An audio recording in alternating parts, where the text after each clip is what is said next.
እንዴት ሰንብታችኋል? የተወደዳችሁ የስፖርት 365 ዝግጅታችንን ነው የምታደምጡት። በዛሬው የስፖርት 365 ዝግጅታችን ስለ ሩበን አሞሪም ስንብትና ማን ይተካቸዋል ስለሚለው ጉዳይ እናወራለን። አብራችሁኝ እንድትሆኑ በአክብሮት እጋብዛለሁ። ሰብስክራይብ፣ ላይክ እና ሼር እያደረጋችሁ ስለሆነ እያደመጣችሁን አስተያየት እየሰጣችሁንም ስለሆነ ከልብ አመሰግናለሁ። ፖርቹጋላዊ አሰልጣኝ ከዩናይትድ ኃላፊነታቸው ተሰናብተዋል። ምዕራፉ ተዘግቷል። በማይሆን ተስፋና በደበዘዘ እምነት ውስጥ ደጋፊው ብዙ ቆይቷል። ቡድኑን ይቀይሩታል የተባሉት አርኪቴክት ጨላልሞባቸው ከኦልድ ትራፎርድ ተሰናብተዋል። ትዕግስት የሚባል ነገር በሌለበት በዚህ የእግር ኳስ ከባቢ ውስጥ ሩበን አሞሪም የቆዩት ያሳለፉት ጊዜ ቀላል የሚባል አይደለም። ያው አይምሬ ነው እግር ኳስ። መጨረሻ ላይ የእኚህን ወጣት አሰልጣኝ አልማራቸውም። በጣም ብዙ ኤክስፔክት ተደርገው ነበር፣ ግን ደግሞ ደካማ የሆነ ፐርፎርመንስ፣ እንደዚሁ ደግሞ ከታክቲክ ጋር የተያያዙ ጥያቄዎች እና ዩናይትድ የሚጫወትበት መንገድ በስተመጨረሻ ከንግግራቸው ከተግባራቸው ጋር ተዳምሮ ከዩናይትድ እንዲለቁ ምክንያት ሆኗል። እንግዲህ በጣም የተደበላለቀ ጊዜ ነው ዩናይትድ ውስጥ ያሳለፉት። የመጀመሪያው ከሩበን አሞሪም ጋር እንግዲህ ዩናይትድ ውስጥ አሶሼት የሚደረገው ከ3-4-3 ውጭ ፍንክች አልልም የማለታቸው ጉዳይ ነው።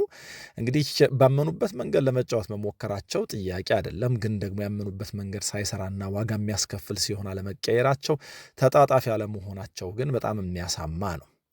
በዩናይትድ በብዙ አጋጣሚዎች እኚህ ሰው አሁን ሊሳካላቸው ነው፣ አሁን ዩናይትድ ተስፈንጥሮ ሊነሳ ነው የተባለላቸው፣ ወይ ደግሞ በኚህ ፖርቹጋላዊ አሰልጣኝ ስር አሁን ዩናይትድ ሊነሳ ነው፣ አሁን ከዚህ በኋላ ጨዋታዎችን ማሸነፍ ይጀምራል የተባለባቸው አጋጣሚዎች ነበሩ። ተስፈንጥሮ ሊነሱ የሚገባቸው ጊዜያት፣ ለምሳሌ ማንቸስተር ሲቲን 2-1 ያሸነፉበት አጋጣሚ አሁን ዩናይትድ ለመነሳቱ ጥሩ ማሳያ ነው።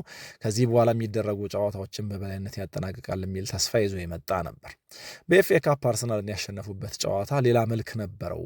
እንግዲህ የዲየጎ ዳሎን በጊዜ በቀይ ካርድ አጥተውት በ10 ተጫዋች ተጫውተው ፔናልቲ ድረስ የሄዱበትና አርሰናልን ባለፈው የውድድር ዘመን ከኤፍኤ ካፕ ያስወጡበት ጊዜ ወይ ደግሞ ጨዋታ ሌላኛው ዩናይትድ ተስፈንጥሮ ሊነሳ ይችላል የሚል ተስፋ ይዞ የመጣ ነበር። በዩሮፓ ሊግ ኳርተር ፋይናል ጨዋታ ከሊዮን ጋር በጭማሪ ሰዓት 2 ጎሎች አስቆጥሮ 5-4 ያሸነፉበት ጨዋታ ልክ እንደዚሁ ለዩናይትድ ተስፈንጥሮ መነሳት የመጪው ዘመን በጎ ምልክት ማሳያም ጭምር ተደርጎ ተወስዶ ነበር። ግን ደግሞ ይሄም አልሰራም። በአንፊልድ ሊቨርፑል ያሸነፉበት የዚህ ውድድር ዘመን ጨዋታም ልክ እንደዚሁ ሩበን አሞሪም እና ቡድናቸው ካቀረቀሩበት ቀና ሊሉ ለመሆኑ ጥሩ ማሳያ ነው ተብሎ ነበር። እነዚህ ሁሉ አጋጣሚዎች እንግዲህ አልሰሩም። በአጋጣሚ የሩበን አሞሪም ጉዳይ ከዩናይትድ ጋር ተያይዞ ሲነሳ ሩበን አሞሪምን የሚሞግቱ ወይ ደግሞ በዩናይትድ ባሰለጠኑባቸው ጊዜያቶች ሁሉ ብዙ ተሳስተዋል ብለው የሚያስቡ ሰዎች የሚሞግቱት አንድ ነገር አለ። ሩበን አሞሪም ከ3-4-3 ጋር በሚገርም ሁኔታ የተጋቡ ከዚህ ውጭ ፍንክች አልልም ያሉ አሰልጣኝ ናቸው ይላሉ። ግን ደግሞ እንደው ሲሳካላቸውና ሲያሸንፉ በዚህ ፎርሜሽን ታግዘው ወይ ደግሞ እንደው በመረጡት የጨዋታ ቅርጽ ታግዘው ሳይሆን ከተለመደ ውጪ ወይ ደግሞ በዚህ የጨዋታ ቅርጽ እንዲጫወቱ ተጫዋቾችን በተለምዶ ከሚያዙበት መንገድ ውጪ እንዲጫወቱ ሲያደርጉ ነው ተጫዋቾቹ ጨዋታ የሚያሸንፉላቸው የሚል መሞገቻ መከራከሪያ ይዘው ይመጣሉ። ለማንኛውም ግን ሰውየው በየትኛውም አይነት መንገድ ይጫወቱ አስቀድሜ እንዳልኩት በትልቁ በኦልድ ትራፎርድ ከሰውየው የሚጠበቀው ነገር ውጤታማ መሆን ነው። በእርግጥ እንደ ዩናይትድ ላለ ክለብ ውጤታማነት ብቻ ሳይሆን የሚጫወቱበት መንገድ በጣም አሳማኝ መሆን ይኖርበታል። በጣም አስፈላጊም ጭምር ነው። ግን ደግሞ አሁን ዩናይትድ ካለበት ችግር አንጻር እንደው ቡድኑ ከሚጫወትበት መንገድ ከሚያሸንፍበት መንገድ ከሚጫወትበት መንገድ ይልቅ ማሸነፍን ማስቀደም ጤናማነት ይመስላል። ለማንኛውም ይሄ 3-4-3 በብዙ አለመስራቱን አይተናል። ነገሮች ትክክል አይመስሉም ነበር። እንደው ይህንን ከግምት ስናስገባ በጣም ብዙዎች የሚሉት ምንድን ነው፣ በዚህ ልክ ከአንድ የጨዋታ ቅርጽ ጋር ከአንድ የጨዋታ ፎርሜሽን ጋር የተሳሰረ የተጋባ እንደዚህ ባለ መንገድ የሆነ ነገር ላይ የተቸከለ አሰልጣኝ የለም ይላሉ። ምክንያቱም በጣም ብዙ ችግሮች አሉበት። ብዙ ችግሮች እንዳሉበት ሲረዱ፣ ለምሳሌ ተጫዋቾች ለዚህ አጫዋት እንደማይሆኑ ሲረዱ አሰልጣኙ ቢያንስ ፎርሜሽናቸውን ወይ ደግሞ የጨዋታ ቅንቅዳቸውን እንዳስፈላጊነቱ መቀየር ይኖርባቸው ነበር። በዚህኛው መንገድ ካልተሳካላቸው ምን አማራጭ አለኝ የሚለውን ነገር አለማሰብ ከተጠያቂነት አያድናቸውም ይላሉ። በተለይ ደግሞ ዩናይትድ ካለው የስብስብ የጥራት ችግር ወይ ደግሞ ለዚህ መንገድ የማይመቹ ተጫዋቾች ከመሰብሰባቸው አንጻር እንግዲህ በጣም ብዙ ኤክስፒሪየንስ ያላቸው ተጫዋቾች አሉ እዚህ ውስጥ፣ ግን ደግሞ በዚህ ፎርሜሽን በዚህ መንገድ ለመጫወት የማይሆኑ ናቸው እና ነገሩ ወረቀት ላይ አይሰራም፣ ነገሩ ሜዳም ላይ አይሰራም እና ይሄ አሞሪም በተደጋጋሚ ኤክስፐሪመንት አድርገው ያልሰራላቸው እንደሆነ ሲታወቅ ለምንድን ያልተለወጡት የሚል መሰረታዊ ጥያቄ ያስነሳል። ይልቁን ተጫዋቾቻቸውን በጣም በብዙ መንገድ ኮንፊውዝ አድርገዋል የሚሏቸው ጥቂቶች አይደሉም። ምክንያቱም አብዛኞቹን ተጫዋቾቻቸውን በሁለት የተለያየ ሚና ሊያጫውቱ ሞክሯል። በምሳሌነት ለምሳሌ ብሩኖ ፈርናንዴዝም ማሰብ ይቻላል። እንደ ኢንሳይድ ፎርዋርድ ወይ ደግሞ እንደ ጥልቅ አማካይ እንዲጫወት አድርገውት ያውቃሉ። ግን ደግሞ በ8ና በ10 መካከል የሚዋልል ተጫዋች ነው እና እነዚህን ሁለት ሚናዎች ሰጥተውት በእነዚህ ሁለት ሚናዎች እንዲጎላ ማድረግ በጣም አስቸጋሪ ነው። አንዳንድ ጊዜ በጣም ኤክሰፕሽናል ተጫዋቾች ሊያደርጉት ይችላሉ፣ ግን ደግሞ ሁሉም ይህንን ማድረግ አይችሉም። ማዝራዊ ልክ እንደዚሁ በቅይጥ ሚናዎች እንዲጫወት ተደርጎ ግራ የተጋባ ነው። አማድ ከዚህ ቡድን ጥሩ ተጫዋቾች አንደኛው ነው፣ ግን ደግሞ ይሄም ቢሆን አንድ ጊዜ የዊንግ ባክ በሌላ ጊዜ ደግሞ ኢንሳይድ ፎርዋርድ ነው የሚጫወትባቸው አጋጣሚዎች አሉ። የኮቤ ሜኖ ጉዳይ ልክ እንደዚሁ ይነሳል። በእርግጥ የተጠቀሙበት አለመሆኑ ሌላ አወዛጋቢ ነገር ነው፣ ግን ደግሞ ከዚህም ተጫዋች ቦታ አያያዝና አጠቃቀም ጋር በተመሳሳይ መንገድ ልክ ቅድም እንዳልናቸው ሁሉ ሰውየው ሁለት አማራጮችን ሲጠቀሙ አይተናል። ልክ ነው። በዘመናዊ እግር ኳስ ሁለገብ መሆን ተለዋዋጭ መሆን በጣም አስፈላጊ ነው፣ ግን ደግሞ በማያቋርጥ የሙከራ ሂደት ውስጥ እነዚህን ተጫዋቾች እዚህም እዛም መሞከር ተጫዋቾች ውስጥ ያለን ነገር ከማውጣት ተጫዋቾች ውስጥ ያለን ነገር ከማላቅና ከማሻሻል ይልቅ ተጫዋቾቹን አቬሬጅ የማድረግ ወይ ደግሞ ተጫዋቾቹ በሆነ አይነት መንገድ እንዳይሻሻሉ የማድረግ ትልቅ እንቅፋት ይፈጥራል። ለዚህ ነው ዩናይትድ ዲስጆይንትድ ብቻ ሳይሆን በጣም ተገማችን ቡድን ሆኖ በእነዚህ ጊዜያቶች ውስጥ የታየውና እሳቸው በመረጡት 3-4-3 መጫወት ቢሆን ዩናይትድ ጎሎ የሚታይባቸው አጋጣሚዎች በተለይ ደግሞ በ3-4-3 ወይ ደግሞ እሳቸው በሚጫወቱበት ተመሳሳይ ፎርሜሽን የሚጫወቱ ቡድኖችን ሲገጥሙ በጣም ተቸግረው ታይተዋል እና ይሄ የእሳቸው 3-4-3 ምን ያክል ከሌሎቹ በጥራት የራቀ ወይ ደግሞ በጥራት የሚበለጥ መሆኑን ማሳያ ነው። ለምሳሌ የቪቶር ፔሬራው ወልቭስ በተመሳሳይ መንገድ ይህንን ፎርሜሽን ይጠቀማል። ክሪስታል ፓላስ በኦሊቨር ግላስነር ስር ተመሳሳይ የሆነ ፎርሜሽን ይጠቀማል። ግን ደግሞ ከነዚህ ቡድኖች አንጻር ዩናይትድን ገጥመው ሁለቱም ቡድኖች ከዩናይትድ የተሻለ ለመንቀሳቀስ ሞክረዋል። በደረጃ ወልቭስ ዝቅ ያለ እንኳን ቢሆን ክሪስታል ፓላስ በጨዋታ መደራረብ ምክንያት እንዲሁ ደግሞ አሰልጣኙ የሚፈልጓቸውን ተጫዋቾች ካለማግኘታቸው ጋር ተያይዞ የመውረድ ምልክቶች ያሳይ እንጂ እርስ በርስ ባደረጓቸው አጋጣሚዎች ሁሉ ከዩናይትድ የላቁ ወይ ደግሞ የተሻሉ ቡድኖች መስለዋል፣ ይህንም በመተግበር አንጻር። ስለዚህ አሰልጣኙ በራሳቸው ይዞት የመጡትን ነገር ለመተግበር የሚያስችል ስብስብ የላቸውም ብቻ ሳይሆን እሳቸውም ቢሆን ከማስተግበር ጋር ተያይዞ ጥያቄዎች እንዲነሳባቸው ያደርጋል። ከፎርሜሽኑ በላይ የምርጫዎቻቸውም ጉዳይ ጥያቄ የሚያስነሳ ስለሆነ ለምሳሌ የባለፈው ዓመት ታህሳስ ላይ በተደረገ አንድ ጨዋታ ለምሳሌ የኒውካስልን ሲገጥሙ አሞሪም 2-0 የተሸነፉበት ጨዋታ ማለት ነው። ካሲሚሮንና ክርስቲያን ኤሪክሰንን አማካይ ክፍል ላይ መርጠው ነበር እና ይሄ ምርጫቸው በጣም ትልቅ ጥያቄ አስነስቶ ነበር አስታውሳለሁ በጊዜው። ምክንያቱም ኒውካስል የሚታወቀው በአማካይ ክፍሉ ጥንካሬ በአማካይ ክፍሉ ጉልበተኛነት ነው እና እነዚህ ደግሞ ዩናይትድ ያሰለፋቸው ተጫዋቾች በጣም ቀርፋፋና እንደዚህ ላለው የአካል ብቃት ፈተና ራሳቸውን ዝግጁ ያላደረጉ ናቸው እና ከዚህ አንጻር የምርጫ ጥያቄ ይነሳባቸዋል። በተመሳሳይ መንገድ ዘንድሮም ይሄ ምርጫ ጥያቄ ሲነሳባቸው ከርሟል። ያ ብቻ ሳይሆን ግን የኢንጌም ማኔጅመንትም ችግር ተነስቶባቸዋል። ጨዋታዎችን ለመቀየር ወይ ደግሞ በጥቅሉ ቅያሬዎችን ለማድረግ ወደ ተቀያሪ ወንበራቸው ለመዞር በጣም ይዘገያሉ። ለምሳሌ ከኤቨርተን ጋር ያደረጉትን ጨዋታ በምሳሌነት ማንሳት ይቻላል።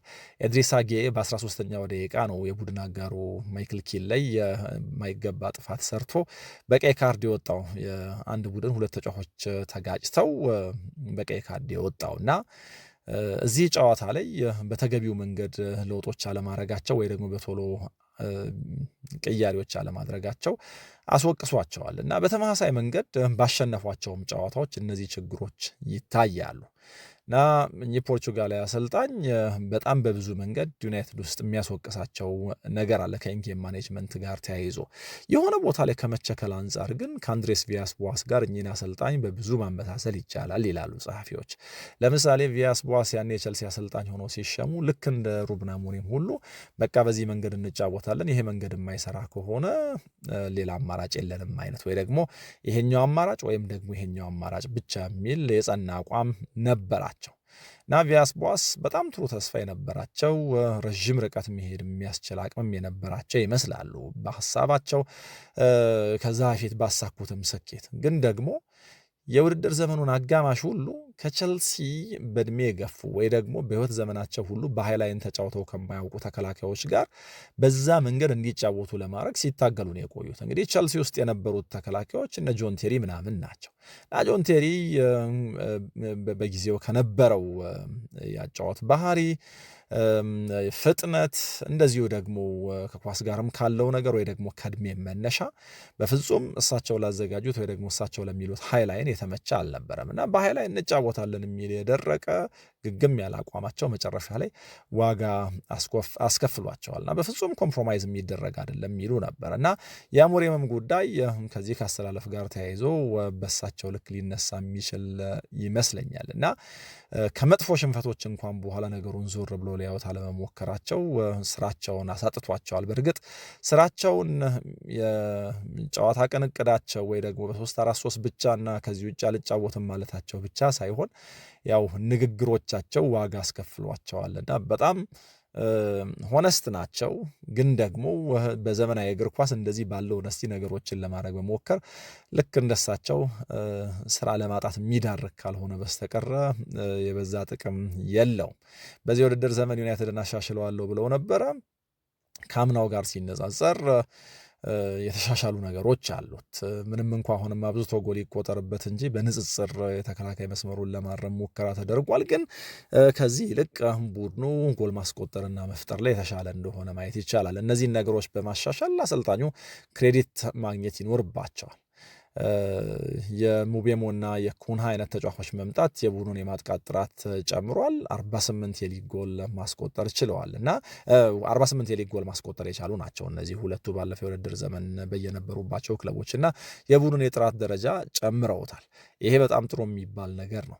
ግን ደግሞ በጥቅሉ ዩናይትድ እንደ ቡድን በሁሉም ረገድ መሻሻል ባለበት ልክ ተሻሽሏል የሚለው በጣም ትልቅ ጥያቄ ነው። በተለይ ደግሞ ዊክ ኢን ዊክ አውት በሚደረጉ ጨዋታዎች ወይ ደግሞ ከአንደኛው ሳምንት ወደ ሌላኛው ሳምንት ዩናይትድ ተለውጧል ለሚለው መልሱ ከባድ አይመስልም። እንደውም ጋሪ ኔቭል 2 ስቴፕ ወደ ኋላ 1 ስቴፕ ወደፊት የሚሄድ ነው ብሎታል ዩናይትድን ለመግለጽ ሲሞክር።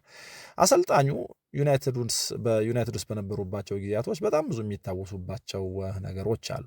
አንደኛው እንግዲህ አሁን ከኛ አሰልጣኝ ጋር ተያይዞ የሚነሳው ነገር ከዚህ በኋላ ከሆነ ጋዜጣዊ መግለጫዎቻቸው ላይ የሰጧቸው አስተያየቶች በዋናነት ከሚታወሱባቸው ኋላ ላይ መለስባቸውና የተወሰኑትን ለማስታወስ እሞክራለሁ።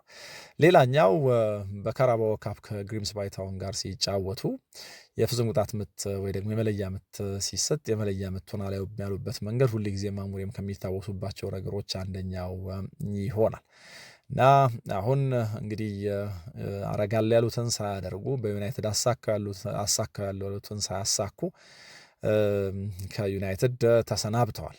ለመሰናበታቸው በጣም ብዙ ምክንያቶች መደርደር ይቻላል። ቅድም እንዳልኩት ውጤት ማጣት ሊሆን ይችላል። ሌላኛው ንግግሮቻቸው ናቸው። በትልቁ እሱ ላይ ስትረስ አድርገን ለማውራት እንሞክራለን። የአንዳንድ ተጫዋቾች ያለመሻሻል ጉዳይ፣ የምርጫ ጉዳይ፣ ከኃላፊዎቻቸው ጋር ተግባብቶ ተናቦ ያለመስራት ጉዳይ፣ ብዙ ነገሮች ሊነሱ ይችላሉ። ስለ አስተያየቶቻቸው ግን በተወሰነ መልኩ የሆነ ሀሳብ ላንሳ። እንግዲህ የእግር ኳስ ክለቦች ውስጥ አሰልጣኞች ምናልባት ቡድኑ ለሚጫወትበት መንገድ ወይ ደግሞ ውጤታማ ከሆነ ቡድኑ ለዋንጫ እንዲጫወት በማድረግና ዋንጫ እንዲወስድ በማገዝ ካልሆነ ወይ ደግሞ በቃ የዚህም ቡድን ዕጣ ፈንታ ሙሉ በሙሉ ቀይረውታል ተብሎ ስለሚታሰብ ከሳቸው ወይ ደግሞ ከዚህ አሰልጣኝ ውጪ ወደ ሌላ አሰልጣኝ ማየት የሚያስከፍለን ዋጋ አለ ከሚል ፍራቻ ካልሆነ በስተቀረ እግር ኳስ ክለቦች ውስጥ በጣም ወሳኞቹ ወይ ደግሞ አስፈላጊዎቹ ሰዎች አሰልጣኞች አይመስሉም። ምክንያቱም እነዚህ ውሳኔዎች ሲወሰኑ እንደው አሞሪም ተሰናበቱ፣ የአሞሪም ቀጣሪዎችስ፣ በቅርብ ርቀት ያሉት ሰዎችስ እንደው ኃላፊነቱን አይወስዱም ወይ? ወደ አደባባይ ወጥተው አሞሪም ለመሰናበታቸው ወይ ደግሞ በአሞሪም ስንብት ውስጥ ስላለው የነሱ ድርሻ ስላበረከቱት በጎ ነገርና ስለተሳሳቱት ነገር አይናገሩም ወይ የሚል ጥያቄ በደንብ ይነሳል። እንግዲህ ከሰሞኑ ማሬስካ ቸልሲ ውስጥ ያሳለፍኩት መጥፎ 48 ሰዓት አሉ እና ያለመደገፍ ለምሰራው ስራ እውቅናን ያለመደገፍ ስሜት ይሰማኛል፣ እውቅናም እንዳልተሰጠኝ አስባለሁ የሚል አስተያየት ሰጡ። ከዛ በኋላ ተሰናበቱ። ሩበን አሞሪም በተመሳሳይ እዚህ የመጣሁት አሰልጣኝ ለመሆን ነው፣ እዚህ የመጣሁት የቡድኑ ማኔጀር ለመሆን ነው፣ ኮች ለመሆን አይደለም የሚል አስተያየት ሰጡ። መጨረሻ ላይ ተሰናበቱ እና የሁለቱም አሰልጣኞች በንግግራቸው ዋጋ የከፈሉ በንግግራቸው ስራቸውን ያጡ ይመስላል። ይሄ ማለት የውጤታማነት ችግር፣ የአይደንቲቲ ችግር፣ ያለመተጣጠፍ ወይ ደግሞ ፍሌክሲብል ያለመሆን ችግር የለም እያልኩኝ ያለም ቅድም እንዳልኩት ከኃላፊዎቻቸው ጋር ተናቦ ያለመስራት ጉዳይ በሌላው በትልቁ ሊነሳ የሚችል ነገር ነው። ግን ደግሞ ሁለቱም በእነዚህ ንግግሮቻቸው መጨረሻ ላይ ተሰናብተዋል እና ያው የማሬስካም ጉዳይ በተመሳሳይ ሊነሳ የሚችል ነው። የሩበን አሞሪምም በተመሳሳይ ማለት ነው እና እንግዲህ ካሰናበቷቸው በኋላ እነዚህ ንግግሮች ወይ ደግሞ ከነዚህ ክለቦች ከወጡ በኋላ ንግግሮቻቸው በይበልጥ ጎልተው ሄድላይን ይሆናሉ እና ሐውልታቸው ላይ የተጻፈው የስንብት ጽሑፍ እንደዚህ የሚል ነው። ማሬስካ ቸልሲ ውስጥ የተዳፈነውን እሳት ቆስቁሰው የተባረሩት የሚሏቸው አሉ። የማይነካ ነገር ነክተዋል። ሜዳ ላይ ያለው ነገራቸው አሳማኝ አይደለም። ከዛ ደግሞ ቸልሲን እና ክብሩን በማይመጥን መንገድ የቸልሲ አሰልጣኝ ሆነው ከሌሎች ክለቦች ጋር ተነጋግረዋል የሚል ነው። የሩበን አሞሪምም ከዚህ ብዙ የተለየ አይደለም። ግን ደግሞ እንደው እነዚህ ሰዎች እሺ በተናገሩት ንግግር ሄዱ እና የስራቸው ኃላፊነት ሆኖ መቼስ ጋዜጠኞችን ሁል ጊዜ ፌስ ያደርጋሉ። በነገራችን ላይ በጣም አሰልችና ከባዱ አንዱ የአሰልጣኝነታቸው ስራ ይሄ ነው። እኛ ምናልባት ለአንድ ወይ ሁለት ብሮድካስተሮች ጋዜጣዊ መግለጫዎች ሲሰጡና ይሆናል። ግን ደግሞ ለቁጥር የሚታክት ካሜራና ማይክ ፊታቸው ይደቀናል ከጨዋታ በፊትና በኋላ እና በሚናገሩት ንግግር በጣም ጠንቃቃ መሆን፣ ክለባቸውን ዲፌንድ ማድረግ፣ አንዳንድ ጊዜ ክለቦቻቸው ውስጥ የተፈጠረን መጥፎ ነገር የመሸፈን፣ ተጫዋቾቻቸውን ዲፌንድ ማድረግ ካለባቸው ዲፌንድ የማድረግ፣ አንዳንድ ጊዜ ተጎድተው ስሜታቸውን መዋጥም ካለባቸው መዋጥ ይኖርባቸዋል እና እነዚህ ቃለ ምልልሶች ለአሸናፊ አሰልጣኞች በእርግጥ በማሸነፍ ውስጥም ቀላል አይደለም። ፕሬሸሩ ሲበዛ ግን በጣም ከባድ ነው። አሞሪም በጋዜጣዊ መግለጫዎቻቸው በጣም የሚወደዱ ነበሩ። በነገራችን ላይ ፖርቹጋል ውስጥ እያሰለጠኑ ሩበን አሞሪም ንግግሮቻቸው በጣም ይናፈቁ ስለነበረ የሩበን አሞሪም ቃለ ምልልስ የዚህን ያክል ሰዓት ቀረው የሚል ካውንት ዳውን ይደረግ ነበር። 24 ሰዓት ቀረው፣ 22 ሰዓት ቀረው ምናምን ነገር እያሉ የሚቆጥሩ ነበሩ። ወደ እንግሊዝ ሲመጡ የስራው ክብደት ወይ ደግሞ የዩናይትድ አሰልጣኝ መሆንና የስፖርቲንግ ሊዝበን አሰልጣኝ መሆን መካከል ያለው አንዱ ልዩነት እሳቸውም ተደንቀውበታል። ምን ያክል ሚዲያ አድሬስ ማድረግ እንዳለባቸው ሲያዩ በጣም ተደንቀዋልም ተጨንቀዋልም። ለማንኛውም ሁሌ ጋዜጠኞችን ፌስ ያደርጋሉ። በትንሹ በሳምንት 4 ጊዜ የፕሬስ ኮንፈረንስ ያደርጋሉ እና ለእነዚህ ብሮድካስተሮች ሁሉ የሆነ የሚሉት ነገር ያስፈልጋቸዋል እና ለሁሉም ሴፓሬት በሆነ መንገድ በተለያየ መንገድ ነው ቃለ ምልልስ የሚሰጡት እና በጣም ጥንቃቄ ይፈልጋል። ቅድም ያልኩት ይሄን ነው። በጣም ብዙ የሚያበሳጩ ነገሮች አሉ። ለአሰልጣኞች በተለይ ደግሞ በመጥፎ ጊዜ እንደው ከጋዜጣዊ መግለጫዎች ይልቅ ልምምድ ሜዳዎች በጣም የተወደዱ ናቸው። መጥፎ በሆነ ጊዜ በቃ ይሄ ትልቅ ዲስትራክሽን ነው። እንደው ሜዳ ላይ ቢሆኑ ይመርጣሉ፣ ግን ደግሞ መምጣት ግዴታ አለባቸው እና አንዳንዶች ጋዜጣዊ መግለጫው ላይ ሲመጡ ጋዜጣዊ መግለጫዎቻቸውን እንደ አድቫንቴጅ እንደ ጥሩ አጋጣሚ ይጠቀሙባቸዋል። በተለይ ደግሞ ከበላይ ላሉት አካላት ለአሰሪዎቻቸው የሆነ አይነት መልእክት በማስተላለፍ ለአለቆቻቸው የሆነ ነገር በማለት አለቆቻቸው ላይ ጫና ለመፍጠር ሙከራ ያደርጋሉ አሞሪምን ካየነው እንዳልኩት ቅድም በጣም ኦነስት ነው። ካሜራ ፊት ሲመጣ ማይክ ፊቱ ሲደቀን የተሰማውን ከመናገር ወደ ኋላ የማይል ወይ ደግሞ እንደው ለመዋሸት የማይቃጣው አይነት ነው። ምንም የሚደብቀው ነገር ያለ አይመስልም። ይሄ በጣም ዋጋ ካስከፈሉት ነገሮች አንደኛው ነው የምንለው ለዚህ ነው። በጣም በተቻለው መጠን ሪስፔክትፉል ሆኖ መልሶች ለመመለስ ይሞክራል። ግን ደግሞ እንዳልኩት አንዳንዱ ግልጽነት፣ አንዳንዱ ፊትለፊትነት አሰልጣኙን ዋጋ አስከፍሎታል። ውጤት ሲጠፋ አሰልጣኞች ተጠያቂዎች ናቸው እና ከዚህ ውጤት መጥፋት ጋር ተያይዞ ቅድም እንዳልኩት በጣም በአስቸጋሪ ጊዜ ጋዜጣዊ መግለጫ ለመስጠት ይመጣሉ እና ከመጥፎ ፐርፎርመንስ በኋላ ጋዜጣዊ መግለጫ ለመስጠት ይመጣሉ። ይሄ ምናልባት ለሚጠይቋቸው ሰዎች የደስታ አጋጣሚ ሊሆን ይችላል። አሰልጣኞቹን እየቆሰቆሱ የሆነ ነገር እንዲናገሩ ማድረግ እና ሁልጊዜም አሰልጣኞቹ ተጫዋቾቹን የመረጥኩት እኔ ስለሆንኩኝ የሚጫወቱበትን መንገድ የቀየስኩት እኔ ስለሆንኩኝ ኃላፊነት ወስዳለሁ ይላሉ። ከነሱ ውጭ ብሌም የሚደረግ ማንም የለም። ግን እውነት ለመናገር ሁል ጊዜ ኃላፊነት መውሰድ ያለባቸው አሰልጣኞች ብቻ ናቸው ወይ የሚል ጥያቄ በደንብ ማንሳት አለብን።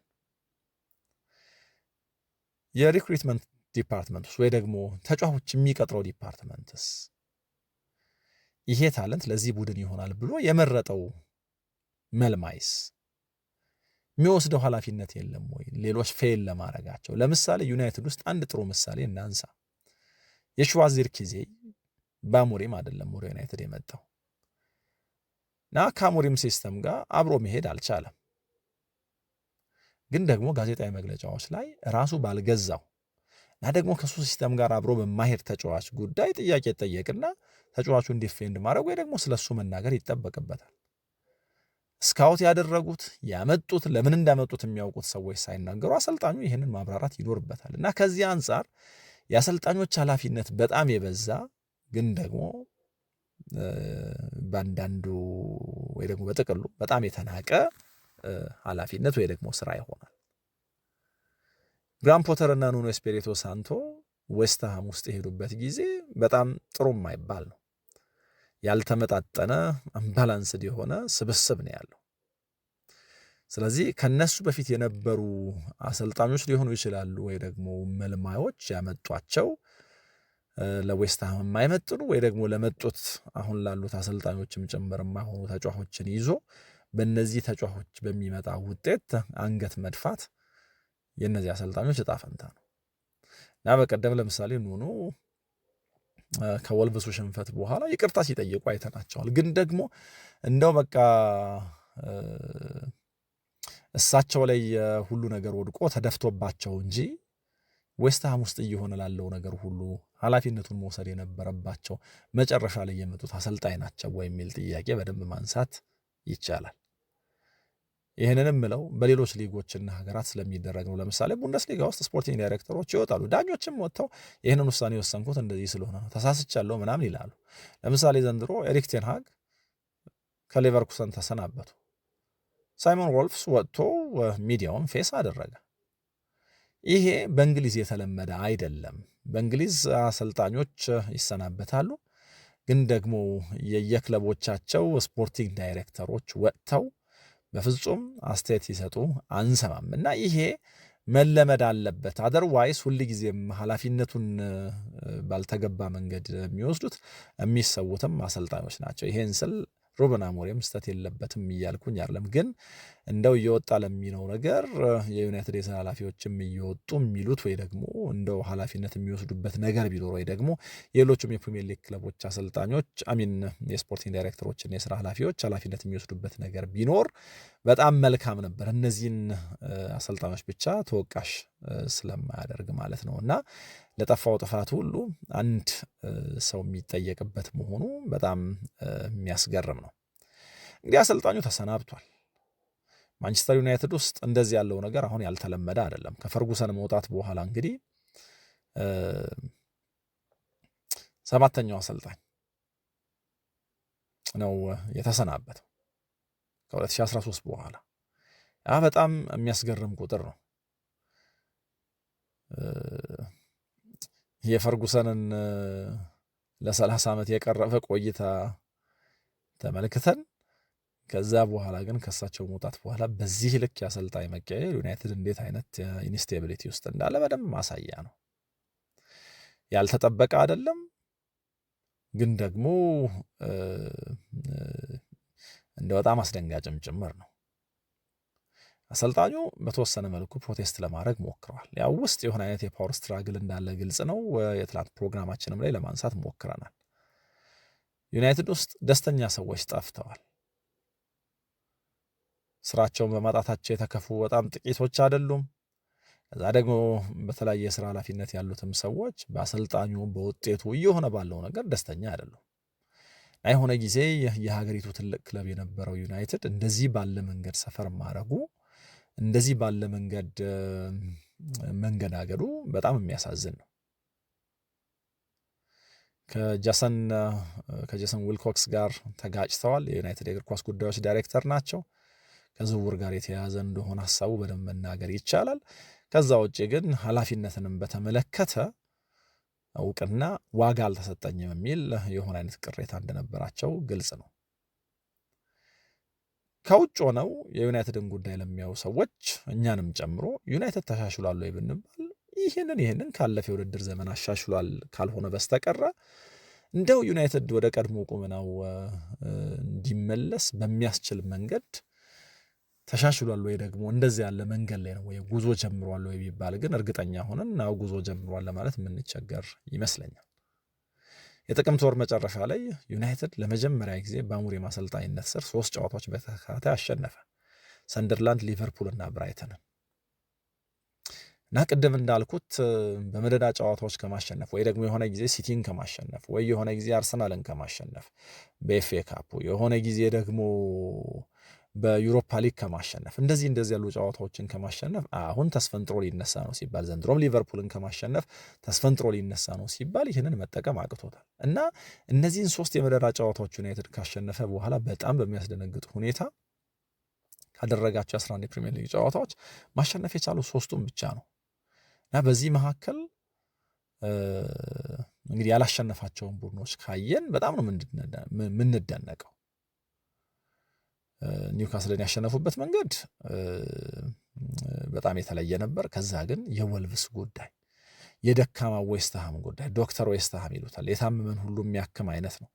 የኤቨርተኑ ጨዋታ ከ13ኛው ደቂቃ ጀምሮ በጎዶሎ የተጫወተን ቡድን ገጥሞ ያለማሸነፍ ጉዳይ፣ እነዚህ ሁሉ ነገሮች በጣም በትልቁ የሚነሱና አሰልጣኙን የሚያሳሙ እንደ ቡድን ላለመሻሻሉ ወይ ደግሞ ወደኋላ ለማዝገሙ ምልክት የሚሆኑ ናቸው።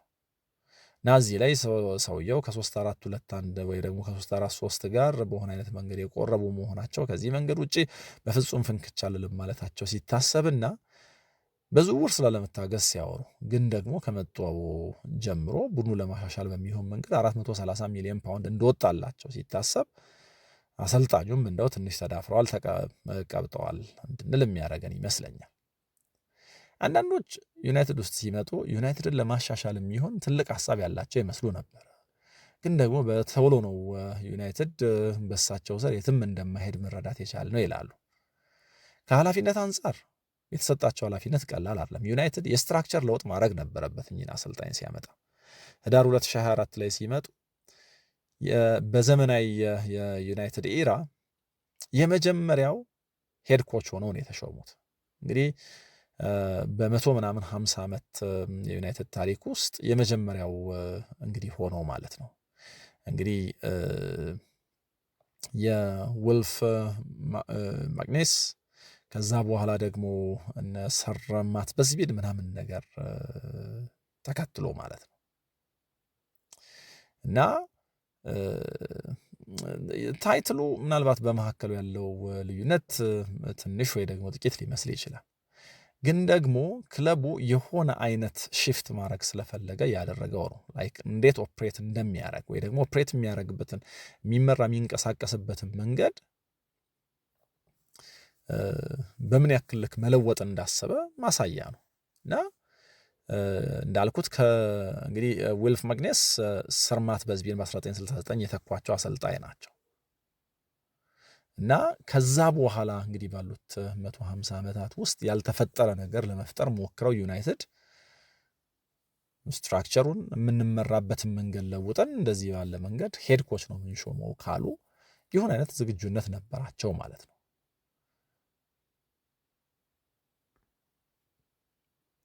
አሞሪም እንደዚህ ባለ መንገድ ነው ወደ ዩናይትድ የመጡት። ዘመናዊ የእግር ኳስ ስትራክቸር ዩናይትድ ለመከተል ሲያስብ ወይ ደግሞ ሲሞክር ነው ያመጣቸው። እንግዲህ ከሰር አሌክስ ፈርጉሰን በኋላ ሌላ ትልቅ እየፈለጉ ነው እኛ አሰልጣኝ ጋር የደረሱት እና እንደ ሄድ ኮች ልምምድ እና ታክቲካል ጉዳዮች ላይ ፎከስ የሚያደርግ በእግር ኳስ ጉዳዮች ዳይሬክተሩ ጃሰን ዊልኮክስ የሚደገፍ እና ደግሞ በሊቀመንበሩ ኦማር ቤራዳ ተጨማሪ ድጋፍ የሚደረግለት በሪክሩትመንት ወይ ደግሞ በቅጥር ዲፓርትመንቱም ሰውየውን ያግዛሉ ይረዳሉ በተባሉ ሰዎች የተዋቀረ የሆነ አይነት መዋቅር ነው እና ኢኒዮስ ሰውየውን አግዛለሁ በሚል አለ በቅርብ ርቀት እና ዩናይትድ ውስጥ የነበረው ኪዮቲክ ነገር ምስቅልቅል ሁሉ ይቀራል ተብሎ ታምኖበት ነው እና ከዛ በኋላ ግን ምስቅልቅሉ እንዳልቆመ ያው የእሳቸው ስንብት ብቻ ሳይሆን በመሃል ብዙ ነገሮች አመላከቱ። ዳን አሽወርዝ እንደ ስፖርቲንግ ዳይሬክተር መጡ ሄዱ። ከዛ በኋላ የተለያዩ ሰዎች ክለቡን ለቀቁ። በአሞሪምና በአለቆቻቸው መካከል የነበረውም ነገር እየሻከረ መጣ። ናም ደ ማኔጀር ምናምን አይነት አስተያየት መስጠት ጀመሩ ማለት ነው እና በተጫዋቾች ምርጫ ጉዳይ በተለያዩ ነገሮች ጉዳይ አለመስማማት መጣ። እንደውም ዊልኮክስ ሲቲ እኮ ሊጉን ዶሚኔት ያደረገው እንደዚህ ነው የተጫወተው የሚል እምነት ነበራቸው እና በጨዋታ መንገዳቸውም ጭምር ደስተኛ አይደሉም። ከ14 ወራት ቆይታ በኋላ ዩናይትድን እንደዚህ ባለ መንገድ ለቀዋል። ማን ነው ኃላፊነቱን የሚረከበው የሚለውን እንግዲህ የተገማሾቹን እናያለን። ግን አሞሪምን ሲያመጡት ምሳሌያቸው ሚኬል አርቴታ ነበር። መቼስ አሁን አርቴታ አርሰናል ውስጥ እየሰራ ያለው ስራ ለብዙዎች የሚያስቀና ምሳሌም የሚሆን ነው። መጀመሪያ አርሰናል ሄድ ኮች ሆኖ ነው የተሾመው። ከዛ በኋላ ግን ወደ ማኔጀርነት አድጓል እና የራሳችንን አርቴታ እንፍጠር አይነት ነበረ ነገሩ። ግን ደግሞ ይህንን ለማድረግ በብዙ መንገድ አልተቻለም። አሰልጣኙ ኃላፊነት የሚወስዱባቸው በጣም ብዙ ነገሮች አሉ። 2024/25 እንግዲህ ያለፈው የውድድር ዘመን 2/3ኛውን የውድድር ዘመን የዩናይትድ አሰልጣኝ ነበሩ እና ዩናይትድ በጣም አስከፊ ደረጃ ነው ይዞ የጨረሰው።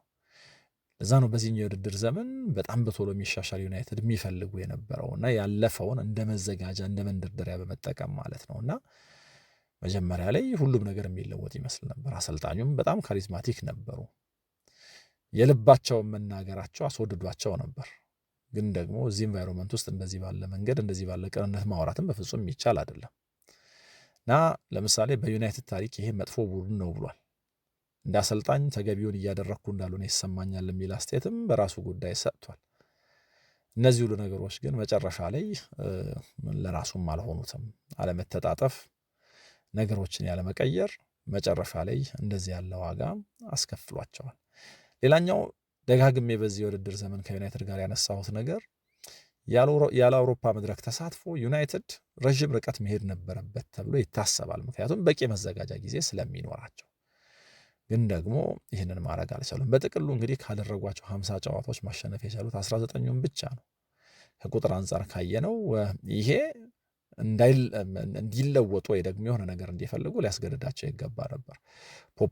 ፖፑ እንኳን ቢመጡ አልቀይርም ሊያስብል ይገባ ነበር ብለን አናምንም። የራሱን ስህተት የማያምን መሆኑ ለአሰልጣኙ እንግዲህ መጨረሻ ላይ ዋጋ የሚያስከፍል ሆኗል። እንደውም አንድ የማንቸስተር ጉዳዮች ጸሐፊ ምን አለ፣ አሞሪም መጀመሪያ ሀሳቡ ሁሉ የነበረው እንግዲህ በጣም ብዙ ሰው እንደ ወጣቶቹን ወደ እሳት ሰዶ ሲቃጠል ይማራል እና የአሞሪም ግን የነበረው እንደ ወጣቴን እንኳን ብሰድ ግድ የለም እጄ ፋየር ፕሩፍ ነው አይነት ነገር ነበረ። ግን ደግሞ መጨረሻ ላይ ተቃጥሏል ብሏል። እና ከዩናይትድ ታሪክ አንጻር ካየነው በዩናይትድ ታሪክ ውስጥ በጣም ዝቅተኛ ስኬት ወይ ደግሞ ዝቅተኛ የስኬት ታሪክ ወይ ደግሞ ቁጥር ካላቸው ወይ ደግሞ ጥቂት ጨዋታ ብቻ ካሸነፉ አሰልጣኞች አንዱ ሆኖ ነው የሚሄደው። ሲመጣ ከመጣበት ተስፋ አንጻር ይሄ በጣም የሚያሳዝን ነው። ውሳኔዎቹ ሁሉ ብዙ የሚያጠያይቁ ስለነበሩ ማለት ነው። እና ዩናይትድ እንግዲህ እንደ ተቋም ይቀጥላል። እንዴት ባለ መንገድ ከተኛበት ይነቃል የሚለው ነው ትልቁ ጥያቄ። አሰልጣኙ በጣም ብዙ ተቾች አሉባቸው እና አንዳንዶች ከአሰልጣኙ ስራ ጋር እንደው እንዴት ባለ መንገድ ሚዲያውን አፕሮች ማድረግ ነበረባቸው ለሚለው የሚሰጡት አስተያየት በጣም ዘና የሚያደርግ አይነት ነው። ጄሚ ካራገር እኛ አሰልጣኝ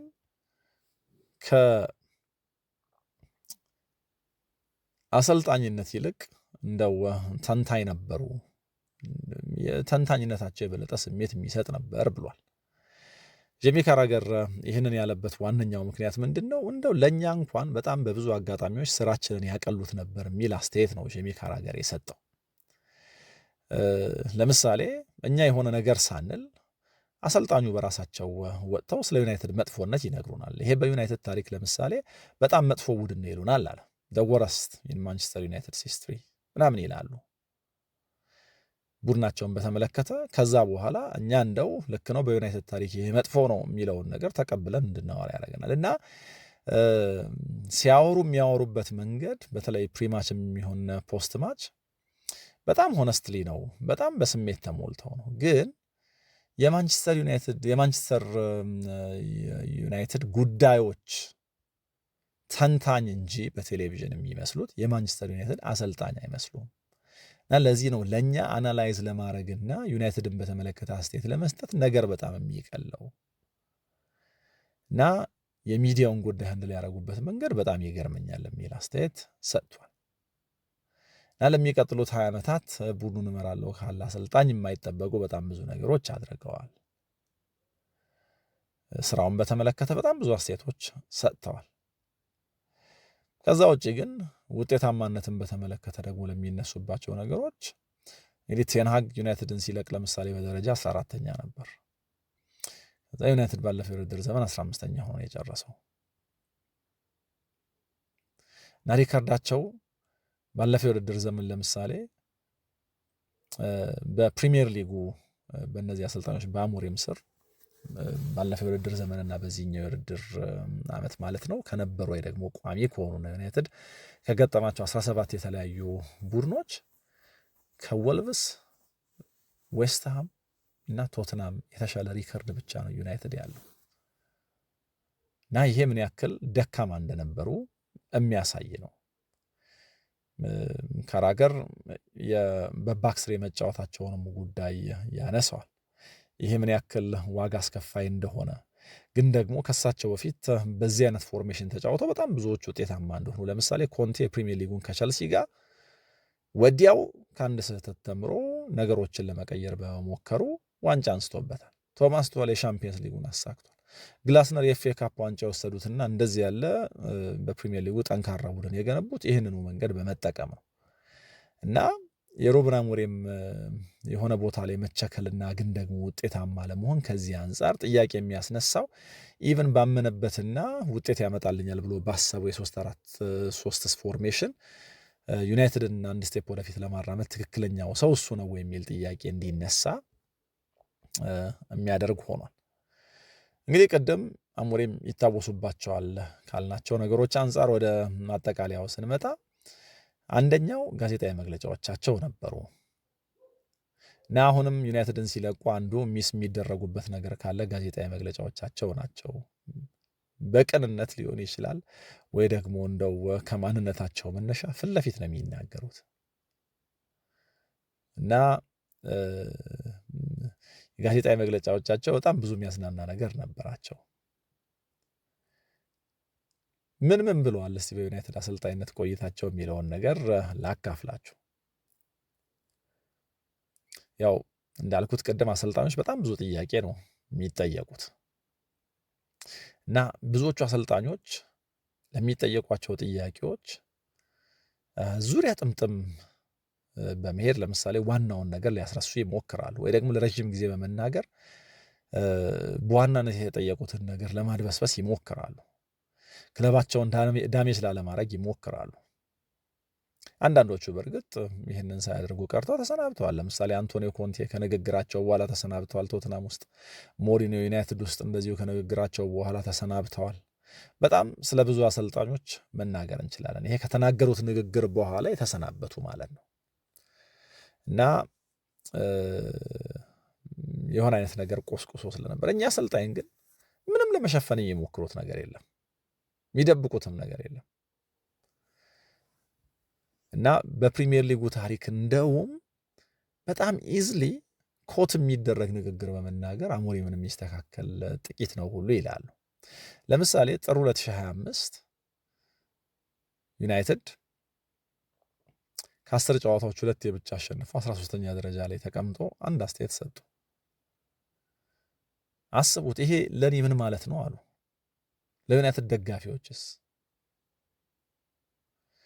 እና አሁን ያለን አሰልጣኝ አሉ ከዚህ በፊት ከነበረው አሰልጣኝ የባሰ ብዙ ጨዋታ የሚሸነፍ ነው፣ ወይ ደግሞ አሁን ያገኘ ነው ከዚህ ቀደሙ አሰልጣኝ የባሰ ብዙ የሚሸነፍ ነው አሉ። እና ስለዚህ ሙሉ እውቀት አለኝ እና በዩናይትድ ታሪክ እመኑኝ ይሄ በጣም መጥፎ ቡድን ነው የሚል አስተያየት ሰጡ። በጣም የሚያስደነግጥ ነበረ በጊዜው።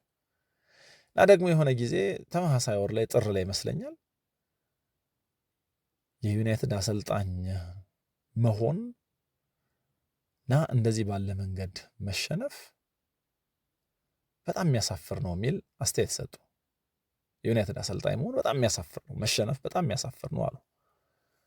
ከዚህ ደግሞ በፊት ማመን ያለብን በቃ የወራጅ ቀጠና ውስጥ ነው ያለው እና ላለመውረድ የምንጫወት መሆናችንን ማመን ይኖርብናል። ዩናይትድ ላለመውረድ የሚጫወት ቡድን ነው አሉ እና ይሄ በዩናይትድ ታሪክ በጣም ከባዱ ጊዜ ነው እና ይህንን በግልጽ መናገር ይኖርብናል። ላለመውረድ ነው እየተጫወትን ያለ ነው አሉ። በዩሮፓ ሊግ ፋይናል ከተሸነፉ በኋላ ደግሞ እኔ ትክክለኛው ሰው እንዳልሆንኩ ቦርዱ የሚያስብ ከሆነ በሚቀጥለው ቀን ስለ ካሳ ክፍያ ሳላስብ መልቀቅ እችላለሁ የሚል አስተያየት ሰጡ። ነሐሴ ላይ ደግሞ ዩናይትድ በግሪምስቤ ከተሸነፈ በኋላ ጨዋታዎች ላይ ራሳችንን ማሳየት ካልቻልን እና ደግሞ አሁን ያለንበትን መጥፎ ሁኔታ መቀየር እንደማንችል ከተረዳን ያለው አማራጭ እንግዲህ አንድ ነው አሉ። 22 ተጫዋች ማሰናበት አይቻልም፣ ስለዚህ አሰናብቶኝ አይነት ነገር ነው ያሉት እና ከዛ በኋላ አንድ ነገር ግን በግልጽ ልናገር አሉና አንዳንድ ጊዜ ተጫዋቾች ያስጠሉኛል፣ አንዳንድ ጊዜ ደግሞ ወዳቸዋለሁ፣ አንዳንድ ጊዜ መለቀቅ ይቃጣኛል፣ ያምረኛል፣ አንዳንድ ጊዜ ደግሞ እንደው 20 ዓመት ቆይ ይመስለኛል ለዚህ የሚል አስተያየት ሰጡ እና መጨረሻ ላይ አም ዘ ማኔጀር ኖት ዘ ኮች የሚል አስተያየት ሰጡና ተሰናበቱ ማለት ነው። እና በእነዚህ ሁሉ ጊዜያቶች ብዙዎች የሚያስቡት ሰውየው ኦነስት ለመሆን መሞከራቸው እንደው ከባህሪያቸው የመጣ ሊሆን ይችላል። ከዚህ ግን በተቃራኒው ደግሞ ማየት አለብን። ዩናይትድ ውስጥ ስራው የጠበቁት አይነት ስላልሆነ ለመሰናበት ሙከራ እያደረጉ ቢሆን የሚል ደግሞ ሀሳብ ያነሳሉ እና ራሳቸውን በተመለከተ ደግሞ በአንድ አጋጣሚ እንደው ከሽንፈትና ከመጥፎ ውጤት በኋላ እንደዚህ አላረግም፣ እንደዚህ ብሄቭ አላረግም ከዚህ በኋላ አላለው፣ ግን ደግሞ ራሴን መሆን አለብኝ የሚል አስተያየት ይሰጣሉ እና እንግዲህ ማንነታቸው ወይ ደግሞ ታማኝነታቸው አጋልጧቸው ከሆነ ወይ ደግሞ እንደው ሆነ ተብሎ የተደረገ ከሆነ እንግዲህ የጊዜ መልሰዋል። የመጨረሻ ያላድርገውና ማን ይተካቸዋል የሚለውን ላንሳ። የብዙ አሰልጣኞች ስም ተነስቷል፣ ግን ይህንን ኃላፊነት በዋናነት ይረከቡታል ተብለው ከሚታሰቡት ሁሉ አሁን ቀዳሚ የሆኑት በእሳቸው የጨዋታ መንገድ የተቃኙትና ክሪስታል ፓላስን በጣም በሚገርም ሁኔታ ያሻሻሉት ኦስትሪያዊው የ51 ዓመት አሰልጣኝ ኦሊቨር ግላስነር ናቸው እና ሰውየውን ፌቨራይት ካደረጓቸው ነገሮች አንደኛው በትንሽ በጀት የሰሩት ስራ ብቻ ሳይሆን የኮንትራት ሁኔታቸውም ጭምር ነው። በደቡብ ለንደን በጣም የሚደነቅ ስራ ሰርተዋል። ባለፈው የውድድር ዘመን የኤፍኤ ካፑን ዋንጫ አሸንፈዋል። በጣም ብዙ ተጫዋቾቻቸውን አጥተው እና እኛ 51 ዓመት አሰልጣኝ ከክሪስታል ፓላስ ጋር ባላቸው ልዩነት ምክንያት እስከ ውድድር ዘመኑ መጨረሻ ድረስ ኮንትራት እንደማይፈርሙ ወይ ደግሞ እስካሁን ድረስ እንዳልፈረሙ እናውቃለን። ስለዚህ በውድድር ዘመኑ መጨረሻ ክለቡን ይለቃሉ ማለት ነው። ክለቡ በሚገባ እየደገፈኝ አይደለም ብለው ያስባሉና እኚህን አሰልጣኝ የማምጣት ሐሳብ አለ ተብሏል። እና አሞሪም በሚጫወትበት የ3-4-3 ፎርሜሽን የተካኑና በላቀ ደረጃ የሚጫወቱ በጣም አደገኛ ቡድን መስራት የሚችሉ ናቸው። አሁን ስራ የፈቱ አሰልጣኞች አሉ። ለምሳሌ ኤንዞ ማሬስካ ስም እንደው በጥቂቱም ቢሆን ሊነሳ ይችል ይሆናል፣ ግን ደግሞ ከሲቲ እና ከዩቬንቱስ ጋር አውርቷል ስለሚባል ኤንዞ ማሬስካ በፍጹም ወደዚህ ይመጣል ተብሎ አይታሰብም። እንግዲህ አሁን በጊዜያዊነት ፍሌቸር ነው የሚያሰለጥነው። ከ20 ዓመት በላይ እዚህ ቡድን ውስጥ ቆይቷል። አካዳሚ ውስጥ ያሳለፈ ነው። መንታ ልጆቹ አሁን እዚህ ቡድን ውስጥ አሉ። ወደ ዋናው ቡድን ብቅ ማለታቸው ትልቅ አጋጣሚ ነው። እንግዲህ ከ340 በላይ ጨዋታዎች ያደረገ ነው እና ለጊዜው ቡድኑን የሚመራው እሱ ነው። ከዚህ ቀደም የጋሬት ሳውዝጌት ስም ሲነሳ ሰምተን እናውቃለን። በቅርቡ እስከናካቴው ወደ አሰልጣኝነት ላይ መለስ እንደሚችል ተናግሯል። በእንግሊዝ ከብሔራዊ ቡድኑ ጋር ተያይዞ ያለውን ታሪክ ቀይሮታል። 2 ጊዜ በአውሮፓ ዋንጫ እንግዲህ ረዥም ርቀት መሄድ ችሏል።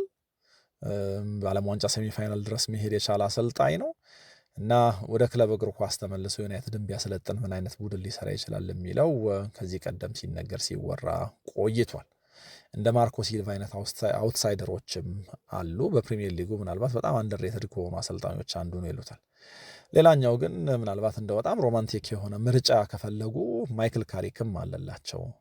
በተለይ ደግሞ በጊዜያዊነት እድሉን ሰጥተውት ከዛ በኋላ የሚያዋጣ ከሆነ በቋሚ ቅጥር የቀድሞ ተጫዋቻቸውን በአሰልጣኝነት ሊቀጥሩ ይችላሉ። ሮበርቶ ዴ ዘርቢ ሌላኛው አሰልጣኝ ነው። ከዚህ ቀደም ኮንሲደር ተደርጎ ያውቃል።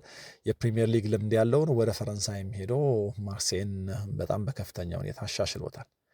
ሌላኛው ከዚህ ቀደም ኤሪክ ቴን ሃግ አደጋ ውስጥ የነበሩ ጊዜ ኢንተርቪው የተደረገው ኬራን መኬና ነው። ከኤፕስዊች ጋር በጣም ጥሩ ነገር መስራቱን እናስታውሳለን። የጆሴ ሞሪኖ ምክትል ሆኖ ደግሞ ዩናይትድ ውስጥ ሰርቷልና ምናልባት የሆነ ቀን ዩናይትድ በጊዜያዊነት አሰልጥኖት እንደው ከተሻሻለ የቋሚነት እድል ሊሰጠው ይችላል ተብሎ ከሚታሰቡ አሰልጣኞች መካከል አንደኛው ሆኗል። የጀርመናዊ አሰልጣኝ ዩሊያን ናግልስማን ጉዳይ ይነሳል። ከብሔራዊ ቡድኑ ካለው ኃላፊነት የሚነሳ ከሆነ እንደዚህ ያለ ትልቅ የስራ ኃላፊነት የማይረከብበት ምክንያት አይኖርም ይላሉ። የቶማስ ቱኸልም ስም ልክ እንደዚሁ ተነስቷል።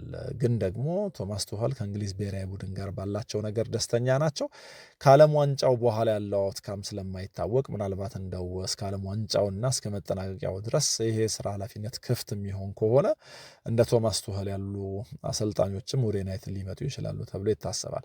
ሁልጊዜም ቢሆን የሆነ ክፍት ስራ ሲኖር ስሙ ከተለያዩ አሰልጣኞች ጋር የሚያያዘው ማውሪሲዮ ፖቼቲኖ ወይ ደግሞ ዚነዲን ዚዳንም አሉበት። ዚነዲን ዚዳን በእርግጥ በጣም የእንግሊዝኛ ውስንነት አለበት፣ ለረዥም ጊዜ አላሰለጠነም። እንደዚህ ላለ ኃላፊነት ይሆናሉ የሚለው ትልቅ ጥያቄ ነው። የኦሌ ጉናር ሶልሻየር ስም ከዚህ ጋር ተያይዞ አልተሰማም። ግን ደግሞ እኔ ዩናይትድ ምንም እንኳ ከዩናይትድ ከወጣ በኋላ ትልቅ ለመሆኑ ወይ ደግሞ እንደው ሀሳባዊ ሆኖ የሆነን ክለብ ወደፊት ለማራመዱ እርግጠኛ ሆኜ ባልመሰክርለት እንኳ ዩናይትድ ቤት ውስጥ ግን እድል ቢሰጠው ወይ ደግሞ ያኔ ቢታገሱት ኖሮ ዩናይትድ አሁን የገባበት ቀውስ ሙሉ በሙሉ አይገባም ነበር ብዬ አስባለሁ። ከኦሌ ጋር በጣም ከፍተኛ መሻሻል የነበረው ቡድን ነበረ።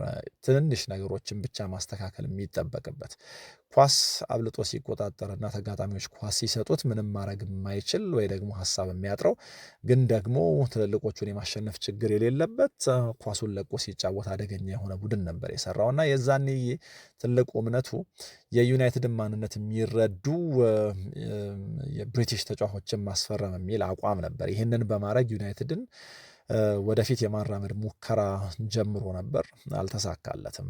ያው ስንብቱ ስለቀደመ ማለት ነው። እና ዩናይትድ አሁን ማንን ያመጣል? እና የዩናይትድ የስራ ኃላፊዎች እንደ ክለብ መሻሻል ካለብን ከሌሎቹ መማር ያለብን ጤናማ ኢንቫይሮንመንት መፍጠር ይኖርብናል አሉ።